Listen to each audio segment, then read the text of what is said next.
Welcome back in to Believe in the Wolfpack. I am your host, Luke Nichols. Happy to welcome you back in. Again, I would be happier, but NC State, the men's team, lost to Wake Forest 83 to 79 this past Saturday, and I am officially into spoiler mode. I am ready to just play spoiler the rest of the year. I've kind of came to terms with it.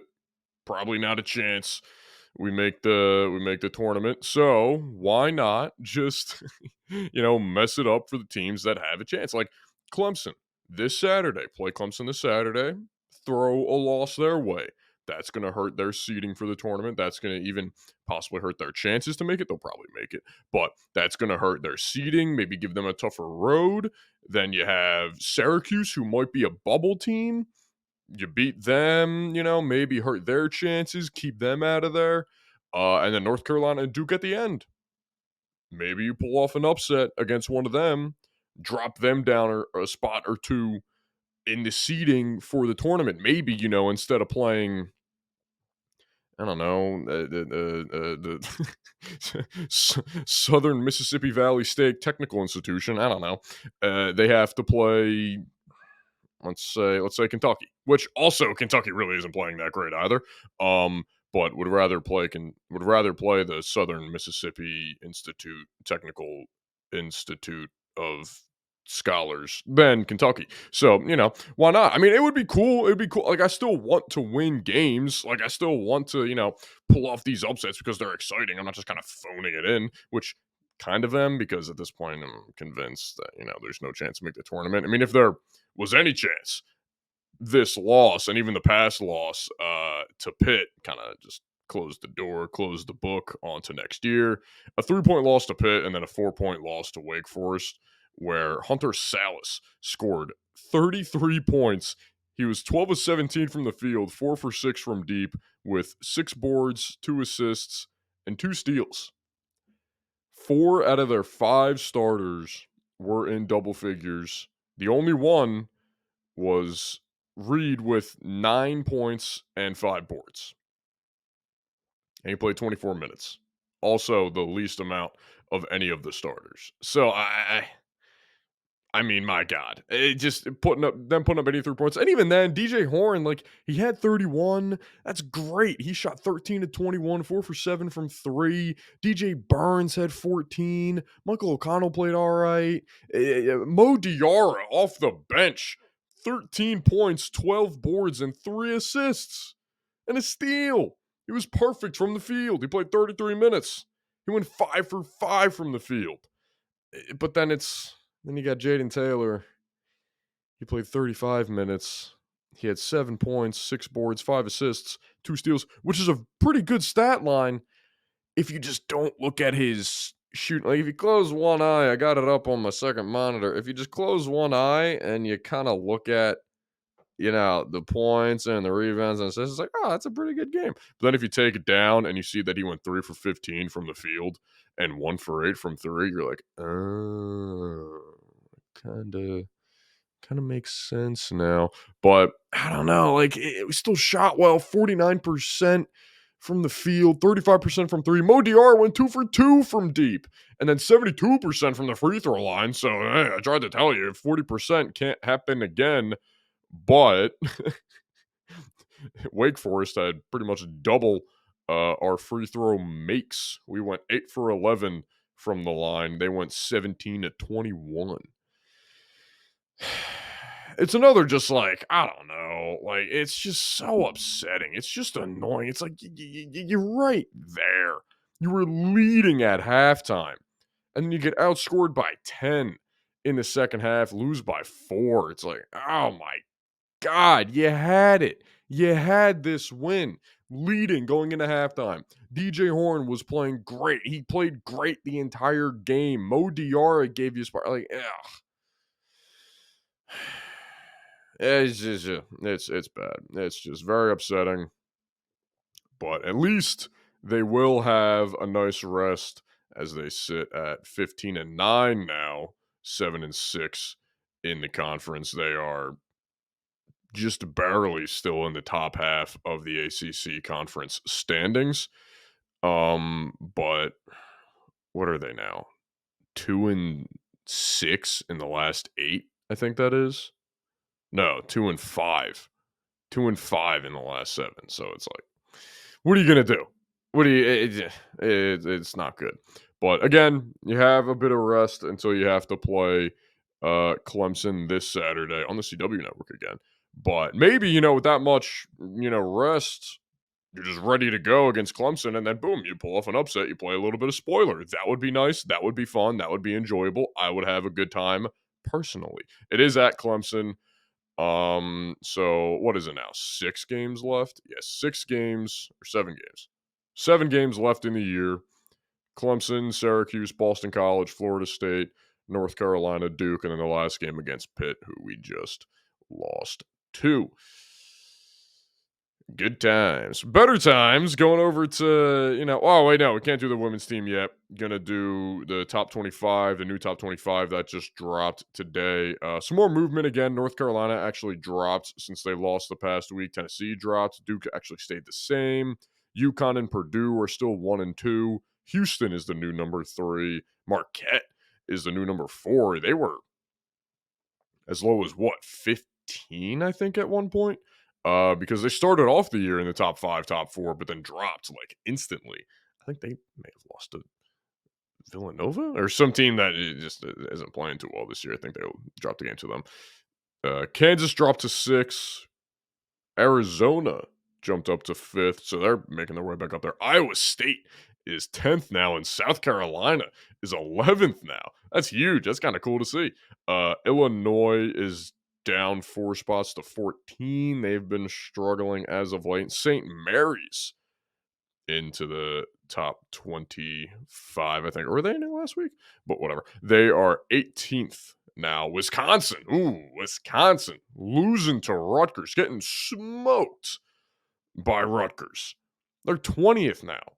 They were 5th or 6th 2 weeks ago? My God, I thought they were looking great. I thought they were looking good. They barely lost to Purdue, and I'm thinking like, oh, it's not too bad. You barely lose to Purdue. It's like, all right, you can live with that loss, but they got smoked by Rutgers. That was tough to see. Virginia into the top 25.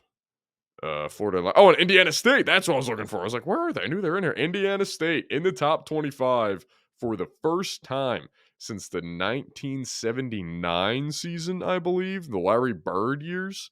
So pretty cool. Good for them. And some more teams dropped out: Utah State, Texas Tech, San Diego State, and New Mexico. So 22 through 25 all dropped out of the rankings. And just a ton of new teams. Oklahoma's back in it. Florida Atlantic is nearly dropping out of the rankings. They dropped 4 spots to 24, and Kentucky is now 22nd. Kentucky is struggling. And I want to say I called this one out a little bit ago when they barely beat Arkansas. I tried to tell you.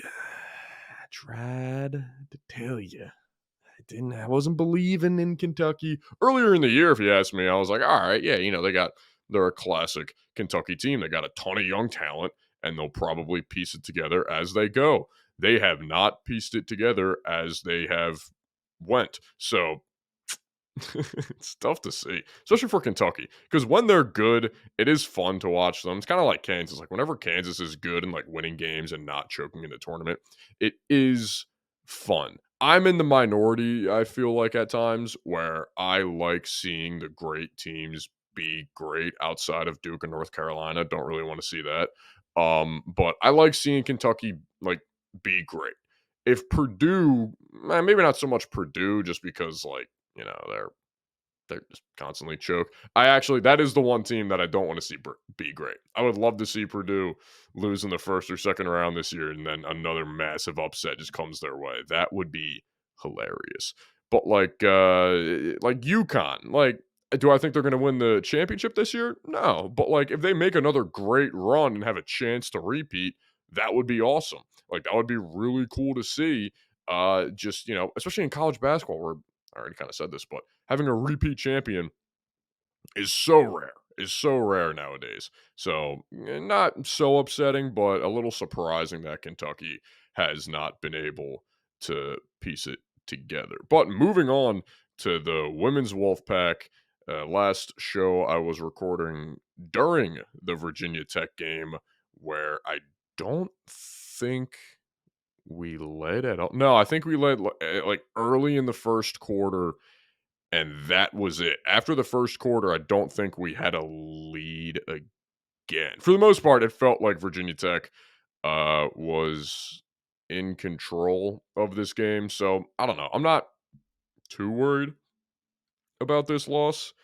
Kitley for Virginia Tech was fantastic, though. I remember seeing the end of it. She had 25 points and 13 boards. I'm remembering now, but just by looking at it, and then 3 steals and 2 blocks. That's great. I mean, we could have played better, obviously, but like, I'm not gonna freak out about this loss. And plus, like Isaiah James really kind of kept us afloat in the first quarter. So if any or in the first half, so if anybody else really shows up and contributes in that first half, we probably pull this one out. But Virginia Tech is a good team, and this was the last game in a 3-game stretch of top 25 conference opponents. So this was a tough stretch of games. This was the third game of a top 25 opponent within a week. So I'm really not too worried about it. Virginia Tech came in and they looked like they were ready to go. They looked like they wanted this win.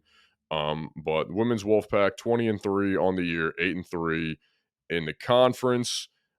Or I'm an idiot. 21-3, 9-3 in the conference. I don't know why I was reading the record after the game because they beat Pitt. They destroyed Pitt. Beat them 83-47. The second quarter outscored Pitt by 24 points. It was a 30-6 scoring differential. And from there, just kind of cruised. So that was nice to see. It was like this felt like an easy game. It really felt like an easy game. Although Zoe Brooks did play very well. She had 8 points, 9 assists, and 4 rebounds. I love that she's always a triple-double threat now. After getting that triple-double in her first start months ago, it's awesome seeing her just always just fill the stat sheet and just be that triple-double threat. It's great. But River Baldwin with a good game, 15 points, 7 boards.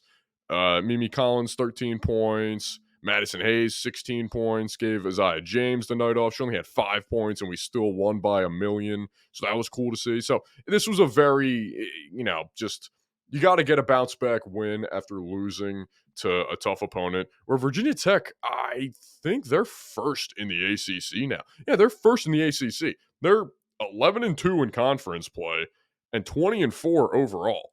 That's a great team. That is a fantastic team. I have no real issue losing. Well, I have an issue because we lost, but I'm not surprised. I'm not, saying the world is falling. I'm not labeling this team as, you got to start playing spoiler like the men's team. But no, Virginia Tech was a very good team, and it is just, Pitt pretty much bottom of the barrel. They are just nearly bottom of the barrel. 1-11 in ACC play, and then 7-18 overall. The only team worse is Wake Forest, 0-12 in the ACC play, and then 4-20 overall. So that close. You're right there. You got one person behind you. That's just that's saving you from being the true worst in the conference. What is Virginia Tech ranked now? They're 12th now, so that jumped them up 4 spots.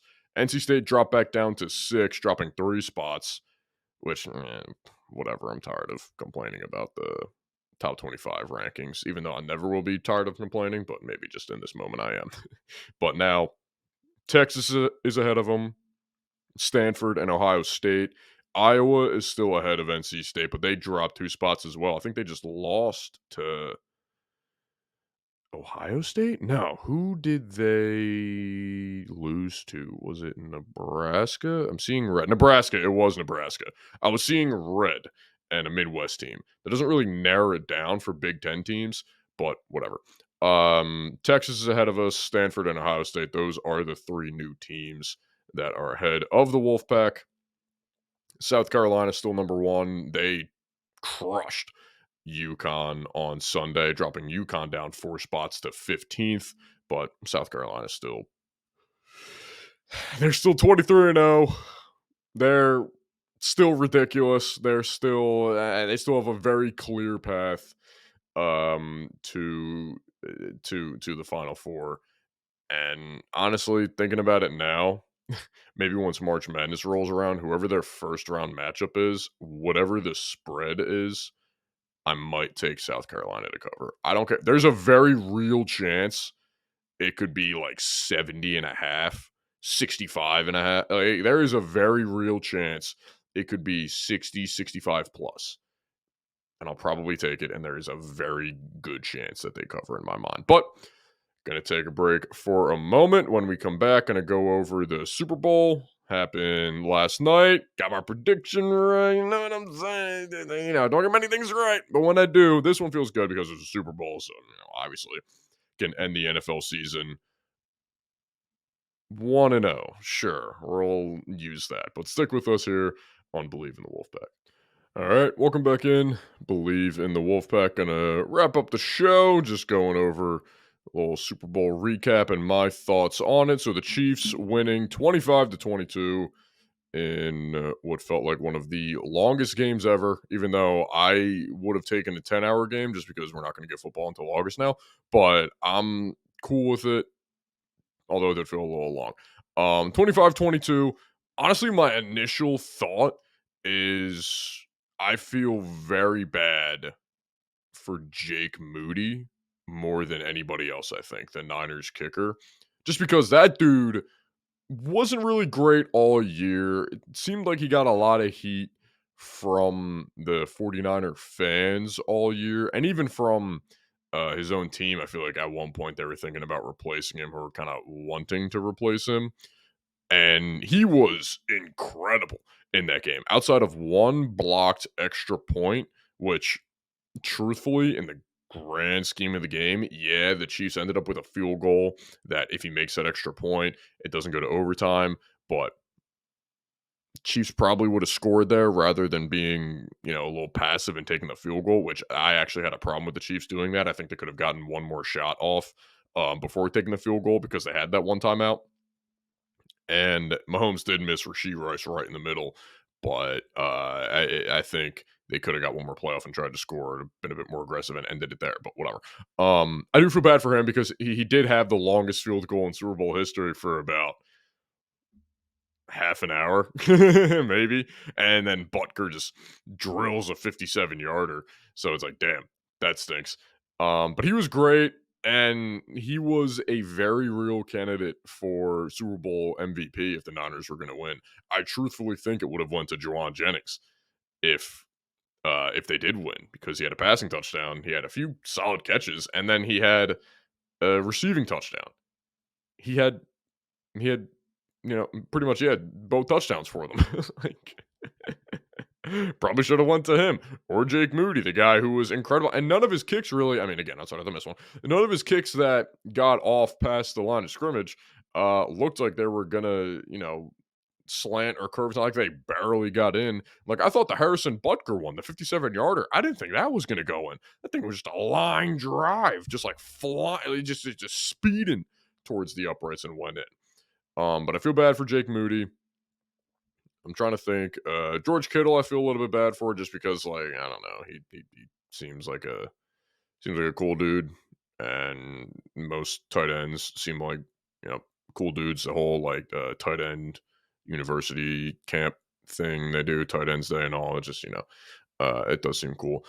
The one part of the game where I think lost the Niners the game is actually when they came right out of halftime.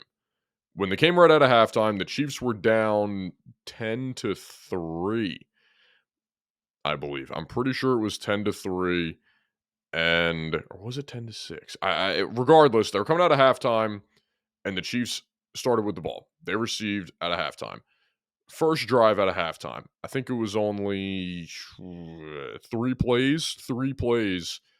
And then Mahomes throws the interception on third down, tries to force it into Kelsey, throws the interception. Guy comes down with it. The guy for the Niners who came down with it was already in the Chiefs' territory. They were already in the opposing team's territory. So you only needed a few yards before you can get a field goal, before you can, be confident about sending Moody out there and kicking a field goal. Bad play, doesn't get anything.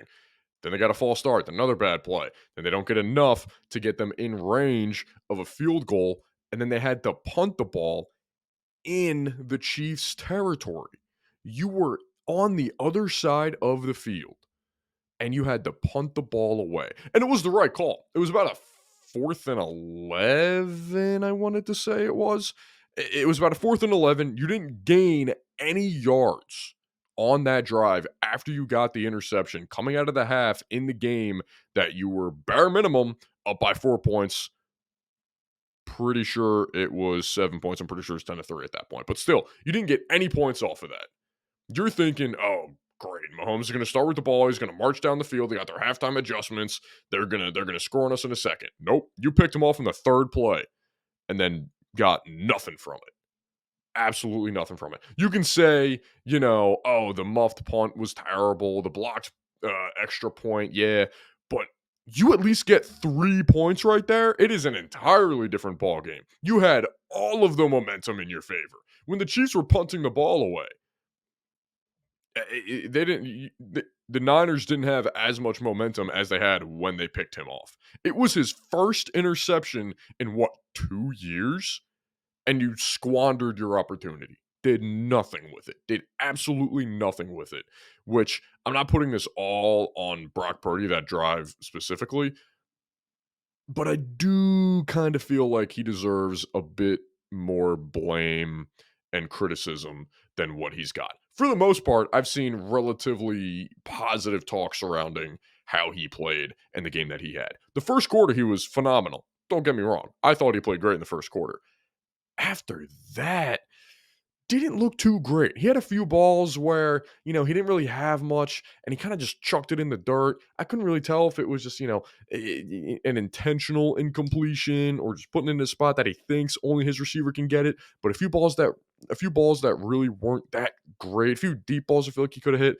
Like the one early to Debo, I thought Debo had a step on McDuffie for a moment. I don't know if this is just Trent McDuffie being an all-pro cornerback and being he's all pro, but he may be underrated at this point, even though it makes no sense. I know, but that dude balled out. He had a real argument to be Super Bowl MVP as well. That play where he blitzed Brock Purdy, where he takes the 2 steps back as Purdy's looking at him, and then just fires out of a cannon straight at him on 3rd down, knocks the pass down. They get that first down. They chew that clock. Game over. Niners win. McDuffie sold that perfectly. But back to my point, I thought Purdy, he didn't play great, but he didn't play bad.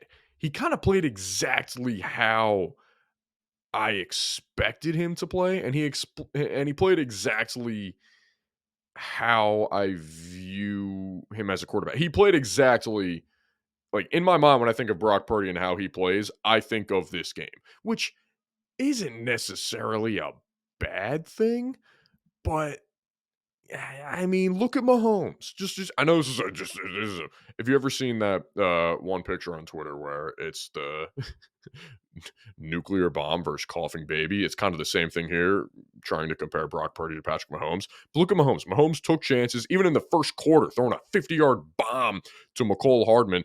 Mahomes took chances. He was scrambling out of the pocket. He was trying to evade pressure. He was making risky throws. He even threw an interception because he was trying to convert on a 3rd down and just take chances. It never really felt like Purdy was taking a chance and letting it fly downfield for a big play. Hey, let me give my guy a one-on-one chance. Ayuk, Debo, Kittle. Absolutely nothing that game. Absolutely nothing that game. Didn't do a thing. What did Kittle have? 4 receiving yards? Didn't do anything. And you can blame the receivers as well, but and again, Spagnuolo is one of the best defensive coordinators of all time. Easily. That man's a genius. The 3rd down blitzes, the disguising coverages is incredible. But I do think Purdy needed to take more chances. I do think that this was a game where you look at Brock Purdy and you think, okay, yeah, this guy might be just a game manager. which isn't the worst thing in the world. We've seen worse quarterbacks win a Super Bowl than Brock Purdy. I mean, Trent Dilfer, I think, with the Buccaneers, or was it with the Ravens? Regardless, but you just need an elite defense. You have the weapons around him. You just didn't really have the elite defense, and you also went against Patrick Mahomes. But I don't think he deserves all the blame. I just think he deserves more criticism than what he's getting right now because I don't think he played that well. As for the Chiefs, I mean, to me, that it never felt like they were out of the game. When it was 10-0, I knew they weren't out of the game. I knew they had, just as good of a chance to win that game as if it was 0-0. 10-0 to them is nothing. They were down by 10 in every Super Bowl that they've won. Being down by 10 is nothing to them. They could care less. The game doesn't start until they score. That's them in their mind. The game does not start until they score. So, I mean, Mahomes is just unbelievable. Mahomes is the second best quarterback of all time. And the only person, it's just Brady. It's just Brady that is in front of him because of the Brady doesn't have 7 Super Bowls. It's Mahomes. Mahomes is the second best quarterback of all time. He is the most talented quarterback of all time. And you can tell me, oh, he doesn't have the numbers yet, like Aaron Rodgers and Montana and Peyton Manning and even Drew Brees with the passing yards. He doesn't have the all-time numbers yet. He is well on pace to just shatter all of those numbers. Most of these quarterbacks today are on pace to pass these guys in passing yards and passing touchdowns. Josh Allen, Joe Burrow, Justin Herbert. Listen, even Dak is going to be most likely top 20, top 15 all time in passing yards because these guys are in the day and age of, passing and just constantly throwing the ball downfield. But my point about Mahomes and Brady, the first 7 seasons, Mahomes has been better by far. It's not even really close. He's tied Brady in Super Bowls. He's got more Pro Bowls. He's got more MVPs. He's got more All Pros. He's got more Super Bowl MVPs. He's got any stat you can think of for a quarterback. He's got more of it. Also interceptions, but whatever. He's got more touchdowns, passing yards, completions, better completion percentage, better yards per attempt, better yards per game, everything. He is well on pace to shatter all of those records, and he has the same start with the Super Bowls. Now, when you think of Brady's Super Bowls, he had him in the early 2000s when he had that incredible defense, and he really wasn't Tom Brady yet. It took him 10 more years after that third Super Bowl for him to get another one. It was probably it's much harder to think that Mahomes is going to go on a 10-year drought than I think it was for Tom Brady to go on a 10-year drought, if that makes sense. Because Tom Brady, like I said at the time, really wasn't Tom Brady that we think of today. He was more so of like a solid, an above average, a good quarterback. Mahomes is one of the greatest quarterbacks of all time. In my mind, I'm just going to pencil him in for at least one Super Bowl in the next 2 years. Maybe they three-peat. Maybe they, be the first team in the NFL to three-peat ever. Maybe. I don't know. But I'm penciling him in to either win Super Bowl 59 or 60 just because after watching this team, this was probably the worst, not probably, this was the worst offense the Chiefs had, and they won the Super Bowl. This is the worst season the Chiefs had with Patrick Mahomes, and they won the Super Bowl. The defense was incredible, yes, but the offense still had to make those plays. The offense still had to be put up 25 points. He is unbelievable. Patrick Mahomes is inevitable. He is turning into Thanos. It is ridiculous. He is so good. Back to my point about appreciating, greatness when teams are great for college basketball like Kentucky. At this point, I can't even be mad at it. I just kind of have to appreciate it because he's going to play for at least 10 more years, and we would all be foolish to think that he's not going to get to at least 5 Super Bowl wins.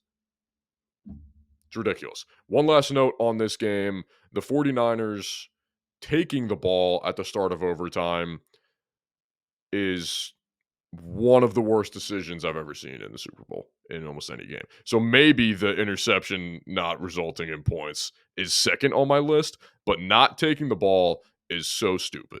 What are you thinking? And the fact and them saying they didn't know the rules is either making you look like the dumbest organization in the NFL, or it's a cop out, and then you're making yourself look like the dumbest organization. So there's no win here by saying that. Why would you say that? It would be better if you were just a regular team that lost and blamed it on the refs.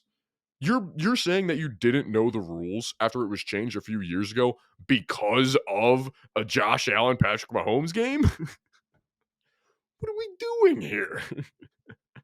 But not taking the ball is just downright idiotic. You get a field goal. I get the thinking of touchdown, touchdown. Once you get the ball back, all you need is a field goal. But if you score a touchdown and the Chiefs march down the field and score a touchdown, they're going to go for two.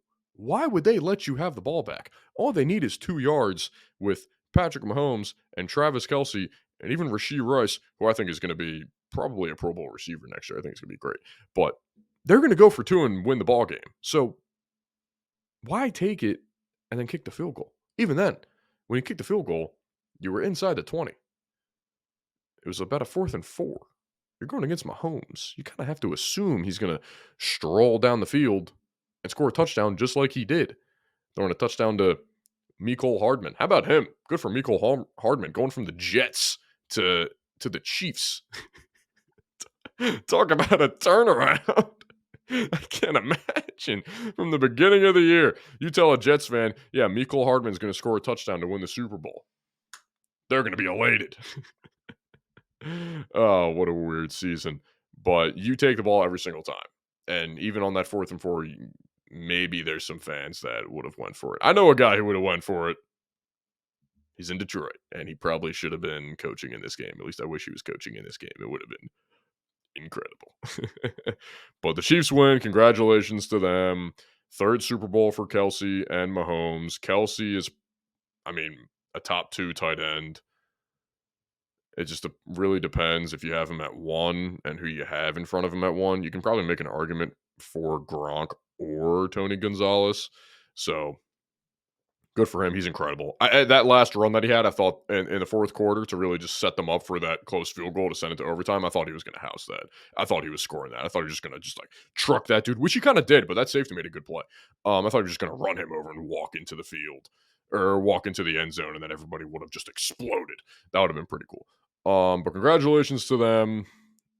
At this point, I'm just going to pencil them in for being in the Super Bowl again a year from now. Maybe not make it, but they're the Patriots now, or they're the new age Patriots, where the season for the Chiefs doesn't start until the playoffs. It might not even start until the AFC Championship. But again, for NC State purposes, get back to the main focus here. Next game for the women's team is against Notre Dame, number 16 Notre Dame now, this Thursday. Yeah, Thursday. I don't remember when the 15th was. This Thursday at 6 o'clock. And then for the men's team, not a game again until this Saturday against Clemson. But thank you for joining me on this 21st episode of Believe in the Wolfpack, and we'll see you next time.